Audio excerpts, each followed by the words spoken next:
You started off as a shopkeeper's son. You went on to be a DJ. You then formed a very large and successful networking group in Dubai. You had contact with lots of people for a long time, and all that's finished. That's stopped. You can't do any of that now. So you're out on a limb. You're on your own. What are you doing now? I think there's two perspectives when it comes to what am I doing now. One is looking at what is the inherent value that's built up from growing those communities over the last 22 years.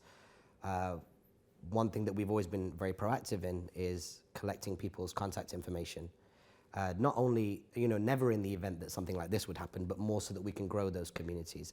And so we've always had tech-enabled platforms like MailChimp, Eventbrite, Facebook, Instagram, connecting people up when it comes to registering for attendance and things of that nature. So we're very fortunate that a lot of those contact lines with those populations and those communities still exist. Let me just interrupt you a second there. You talked about people's personal information.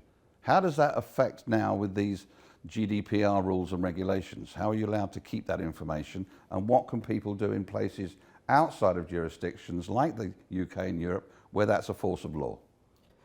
Well, to my understanding, the GDPR law really impacts anybody who's from the UK and Europe, regardless of where they reside, including here in Dubai. And so we behave when it comes to data the way that we would do if we were in London.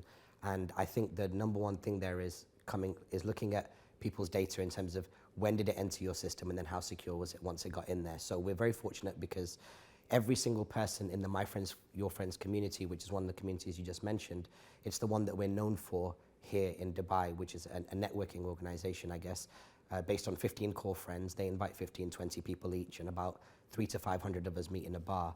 We can actually attribute at what point they signed up, what IP address they used when they signed up, so that we can never be short-sighted when it comes to the attribution of that data.